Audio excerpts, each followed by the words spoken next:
बिस्मिल्लाहिर्रहमानिर्रहीम। अस्सलाम वालेकुम मेरी यूट्यूब फैमिली, कैसे हैं आप सब। अल्लाह ताला आपको खुश रखे, आबाद रखे, अपने बच्चों के साथ, अपनी फैमिली के साथ, आमीन सुम्मा आमीन। जी तो आज हम आए हैं आपके पास और लेकर आए हैं एक मज़ेदार सी ऑथेंटिक रेसिपी। जी तो ये आप देख रहे होंगे, ये है जी हाफिज़ का मुल्तानी सोहन हलवा।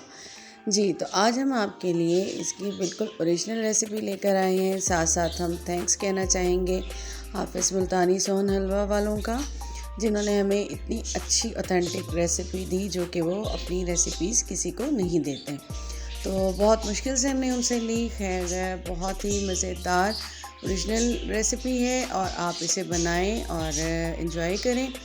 और साथ साथ हम आपके इसके जो टिप्स हैं, जो ट्रिक्स हैं, वो भी हम आपको साथ साथ बताते जाएंगे। और साथ ही आप ये मज़ेदार सा सोन हलवा विंटर है, घर में बनाएं और इन्जॉय करें। जी तो अब स्टार्ट करते हैं। जी तो इसके लिए हमें क्या क्या चाहिए, यहाँ पे हमने ले लिया है जनाब, ये है हमारे पास आटा हमने लिया है 3-4 कप, मैदा हमने लिया है 1 कप और शुगर हमने ली है 1.5 कप। और यहाँ पे हमारे पास 1 कप है जी, इसको कहते हैं समक या अंगूरी आटा। ये गंदम की होती है, गंदम को पीस के इसको बनाया जाता है।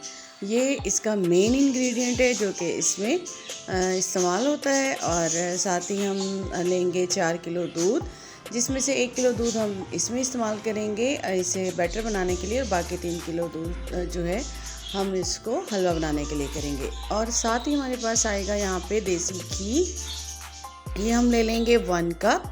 और अगर आप कम लेना चाहें तो कम भी ले सकते हैं।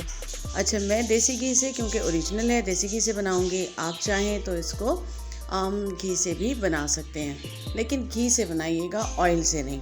अच्छा, इसके साथ इसमें डलेंगे जी पिस्ते, बादाम, और साथ ही डलेंगे इसमें अखरोट और सब्ज़ इलायची का पाउडर, वो हम साथ साथ आपको बताएंगे। अच्छा, यहाँ हमने क्या किया, इन चारों मतलब तीनों आटों को हमने लिया, मिक्स कर लिया, और साथ में हमने ले लिया दूध। चारों चीज़ों को हमने यहाँ पे ले लेना है, और यहाँ पे हमने इसको अच्छे से जो है वो मिक्स करते हुए एक स्मूथ सा लिक्विडी बैटर बना लेना है। अच्छा जी, तो इसमें आपने इतने अच्छे से इसको मिक्स करना है कि इसमें लम्स बिल्कुल नहीं आने चाहिए, और ये बड़े अच्छे से जो है वो बैटर जो है वो रेडी हो जाए, इसमें कोई भी गिल्टी ना हो। अब यहाँ पे हमारे पास है 3 kg बाकी बचा हुआ मिल्क। इसके अंदर अब हम इसको आराम से मिक्स कर देंगे, और इसके बाद हम इसे मिक्स करेंगे और फिर हम इसको पकाना स्टार्ट करेंगे। ये देखिए जी, ये समक है इसमें, और ये देखें, ये आपको कहीं कहीं ग्रीन नज़र आ रही होगी, तो ये इसको अंगूरी आटा या सब्ज़ आटा या फिर इसको समक कहा जाता है। अच्छा जी, अब हम इसको स्पून चलाते हुए 10 मिनट तक हम इसको ज़रा तेज़ आंच पे बनाएंगे, और उसके बाद हम इसको मीडियम आंच पे बनाएंगे। अच्छा, इसका मेन यही है कि आपने इसमें स्पून लाजमी चलाते जाना है, क्योंकि स्पून से ये होगा कि इसमें जो है वो गिल्टी सी नहीं बनेगी। ये हमने 1-2 मिनट के लिए छोड़ा तो थोड़ी सी वो बन गई थी।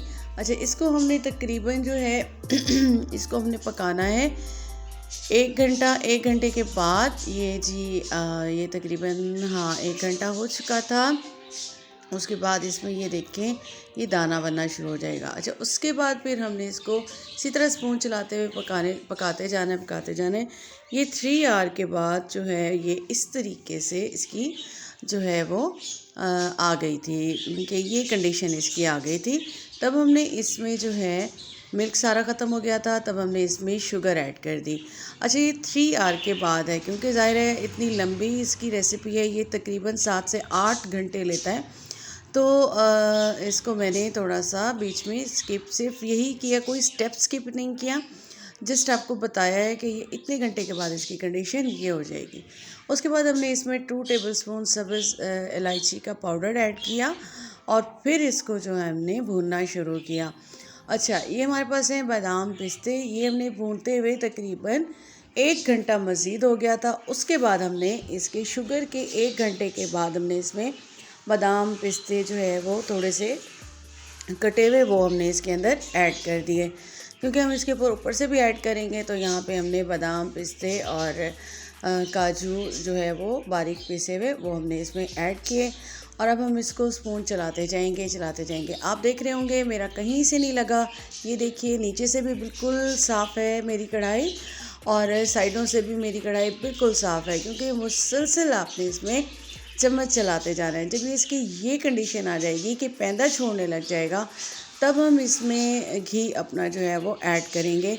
और इस वक्त यहाँ तकरीबन जो है वो 6 से 7 आवर 6 आवर से ज़्यादा हो चुका था। और उसके बाद हमने इसको बनाना है। अच्छा जी, उस हमारे ये इसके यहाँ पे हमने ले लिए हैं 2 पैन। एक हमारे पास पड़ा हुआ था हलवे का और एक हमने दूसरा लिया और उसको ग्रेस कर लिया पेपर लगा के। अच्छा जी, यहाँ देखिए आपके हमारा ये बटर जो है, ये हमारा हलवा जो है वो तकरीबन रेडी हो चुका है। ये पैंदा छोड़ने लगा है, ये सारा ऑयल एक साइड पे आ चुका है। तब ये रेडी हो जाएगा और हम क्या करेंगे कि इसको डाल देंगे हम जी अपने पैन्स में। और इसके ऊपर से हमने इसको जो है वो स्पून से जो है वो इक्वल कर लेना है। अच्छा, उसके बाद हमारे पास जी बादाम वगैरह थे, बादाम थे, पिस्ते थे, काजू थे और अखरोट थे। ये हमने इसके ऊपर लगा दिए और ये हमारा मज़ेदार सा हाफिज़ का मुल्तानी सोहन हलवा हो चुका है रेडी। तकरीबन ये 7 आवर की मेहनत के बाद रेडी हो गया। और इस पे हम आप चाहें तो जैसे उसमें कट्स होते हैं, आप कट्स भी लगा के इसे जो है वो पीसेस की सूरत में भी कर सकते हैं। इस तरह से हल्का हल्का भी गर्म होगा तो तभी आपने इस पर कट्स लगा देने। जी, तो ये थी जनाब आज की हमारी मज़ेदार सी ओरिजिनल सी रेसिपी। और आप इसमें देख सकते हैं, ये देखिए कितना मज़ेदार किस्म का ये रेडी हुआ है। और उम्मीद है कि आपको ये पसंद आएगा। तो अगर आपको ये पसंद आए तो लाइक कर दीजिएगा और शेयर कर दीजिएगा फ्रेंड्स एंड फैमिली के साथ। और मेरे चैनल को सब्सक्राइब कीजिएगा और मुझे कमेंट सेक्शन में आके फीडबैक ज़रूर दीजिएगा। और साथ ही साथ हम थैंक्स कहना चाहेंगे हाफिज़ वालों का वंस अगेन कि उन्होंने में इतनी अच्छी सी रेसिपी मुहैया की। और अपना रखिएगा बहुत ज़्यादा ख्याल। मुझे दीजिए इजाज़त। अल्लाह हाफिज़।